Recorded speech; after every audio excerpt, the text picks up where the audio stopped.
¿Qué tal, chicos? Muy buenos días. Estamos en una nueva edición del curso de razonamiento verbal. Con este tema estaríamos culminando el cuarto tema que hemos desarrollado de este curso. Después de haber dado pues un fructífero examen mensual, ¿no es cierto? Este sería el tema que continuaría, sería el cuarto tema del curso. Hoy día, 7 de julio del año 2020, ya saben que esta clase está dirigida para los chicos del tercer año de secundaria del Colegio GUNI en Cañete.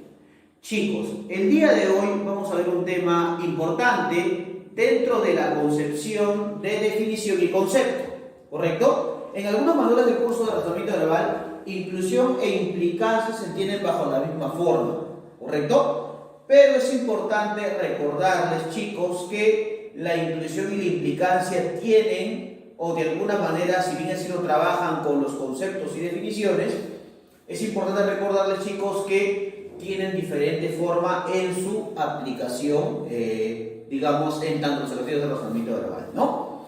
Para entender inclusión e implicancia, chicos, o entender sus diferencias, hay que saber lo que es un concepto y hay que saber también lo que es una definición, ¿no es cierto?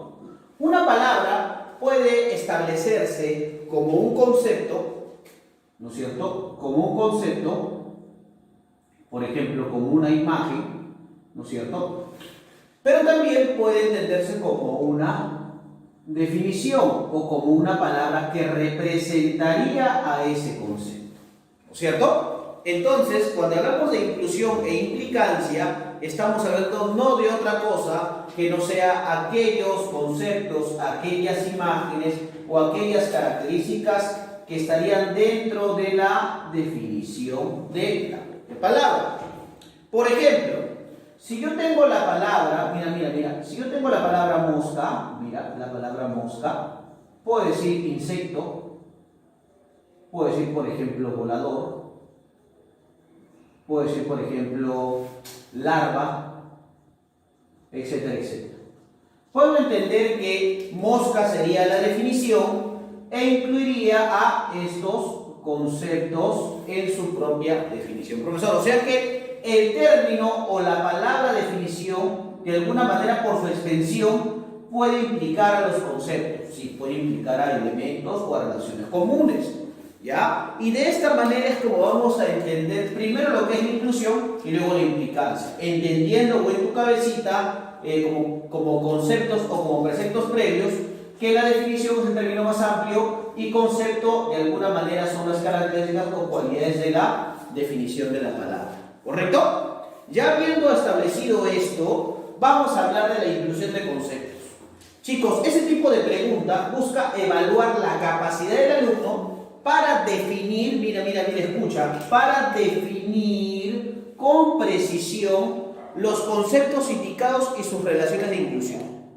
Hasta allí, lo que de alguna manera objetiviza la aplicación de este tipo de ejercicios es tratar de precisar y definir la palabra, ¿correcto? Ahora, dados los conceptos A y B, razonaremos la inclusión de conceptos del siguiente modo. Por ejemplo, si el concepto A es absolutamente necesario para definir el concepto B, entonces podemos decir lo siguiente, que el concepto A o los conceptos A están incluidos en el B. Por ejemplo, ¿no es cierto? Si yo hablo de león, que es el concepto B, diría que dentro de la definición de león voy a encontrar el término mamífero, voy a encontrar el término félido y voy a encontrar el término salvaje, ¿no es cierto? Entonces, profesor, león sería ¿qué cosa? La definición, y A sería los conceptos que estarían dentro de esta definición. Pero también podríamos manifestar acá que el concepto B, que sería la definición, incluye al concepto A, también se puede leer de esta manera. O sea, profesor, la primera forma, ¿cómo se leería? Se leería el concepto A está incluido en el concepto B o en la definición de B. Pero también podría haber otra lectura. Podría ser que el concepto B o la definición B incluye a los conceptos A. Por ejemplo, en este caso, león sería en este caso definición, ¿no es cierto? Porque incluye a salvaje, que sería el concepto. Profe, o sea que lo que estoy entendiendo es que así se lea, está incluido o digamos incluye, ¿no es cierto? Siempre tengo que identificar qué palabra está funcionando como definición y qué palabras funcionan como conceptos, ¿correcto? Porque según tu relación y según lo que debes saber es que la definición incluye a los conceptos, ¿correcto? Porque la definición es una palabra que tiene mayor extensión significativa, ¿correcto? Entonces, profesor, ya sabiendo eso, ya entendiendo que si yo menciono que el concepto está incluido, quiere decir que A sería concepto y B sería definición, y si yo digo que incluye, vendría a ser que B sería definición y A sería concepto. ¿Cuáles son las pautas para solucionar este tipo de ejercicios? Lo primero que tengo que saber es que debo leer atentamente la formulación de la pregunta, cómo se plantea la pregunta, y determinar luego que una de las palabras, o definir una de las palabras. Eso quiere decir ver si una de las palabras está sirviendo como definición o como concepto, ¿correcto? Para ver si la otra forma parte o no de su definición.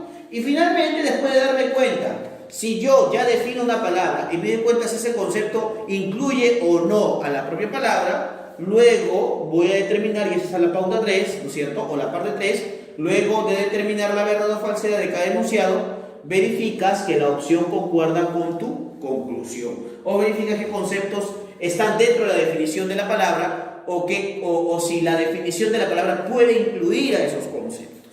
¿Correcto? Entonces, ya habiendo aclarado eso, vamos a ver de alguna manera de este ejercicio los tipos de forma o los tipos de ejercicios que existen dentro de la inclusión de enunciados.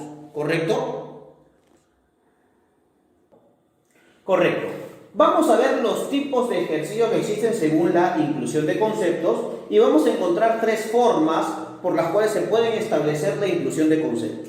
La primera forma es haciendo la pregunta de la siguiente manera, ¿no? ¿Qué conceptos están necesariamente incluidos en el concepto océano? O sea, si digo necesariamente, quiero referirme a que océano entonces estaría funcionando como definición, ¿sí o no? Y entonces, si océano es definición, debo seleccionar qué elementos, ¿no es cierto?, o qué palabras están dentro de la definición de océano. Por ejemplo, ¿estaría inmenso? Puede ser, ¿sí o no? ¿Estaría mar? Claro que sí. ¿Estaría agua? ¿Estaría continente? ¿Estaría ola? Profesor, yo creo que los conceptos que necesariamente están en océano es inmenso y mar. Correcto. Por eso es que voy a colocar acá 1 y 2, ¿correcto? Que sería en este caso la respuesta. O sea que una forma podría ser, profesor, que la palabra, ¿no es cierto?, sea la definición y que dentro de las alternativas busquen los conceptos que están necesariamente incluidos en la palabra. Correcto, sí, esa es la primera forma. La segunda forma se establece en que, por ejemplo, ¿no?, todas las palabras son alternativas, ¿no es cierto? Y hay que buscar en este caso qué palabra puede incluir al resto conceptualmente. O sea, qué opción o qué alternativa incluye conceptualmente al resto. Quiere decir que qué palabra sirve como definición para que incluya al resto de términos. Dice alcohol, uva, licor, vino y líquido. Perfecto. Si yo me pongo a pensar y analizo, digo, el vino, correcto, es de alguna manera un tipo de líquido denominado licor porque está hecho con alcohol y uva. Por eso la respuesta correcta aquí sería la alternativa D, ¿no es cierto? O sea que, profe, también se puede plantear que dentro de las alternativas debo buscar aquel término que incluya el resto, claro, o sea que esté sirviendo como definición y que incluya el resto de conceptos. Y la tercera forma y última que vamos a hablar de la inclusión es aquella que de alguna manera me pide, digamos, la alternativa en la cual el primer término incluye necesariamente al segundo. O sea, me pongo a pensar en el primer término y debo buscar que el primer término incluya necesariamente el segundo. Si está en esa relación, quiere decir que el primer término es definición y el segundo término es concepto. Por ejemplo, si el primer término es campo, ¿no es cierto? En la definición de campo voy a encontrar tractor, no necesariamente. En la definición de pista voy a encontrar, digamos, a peatón, no. En la definición de seda voy a encontrar pañuelo, no. En la definición de chompa voy a encontrar vestir, puede ser, porque la chompa es una prenda de vestir, ¿sí o no? En la definición de balón voy a encontrar fútbol, no necesariamente, porque también se utiliza balón en el vóley, ¿no? O en otros deportes. O sea, si encuentro balón, debería ser objeto esférico. Por eso la respuesta correcta acá sería la alternativa D, donde chompa sería definición y donde vestir sería el concepto que se incluye. Muy bien, entonces esas son las tres formas de inclusión o esas son las tres formas de preguntas que se pueden establecer dentro de la inclusión de conceptos, siempre aclarando que la definición es el término que tiene de alguna manera la mayor extensión significativa y los conceptos siempre van a estar incluidos en la definición. ¿Correcto, chicos?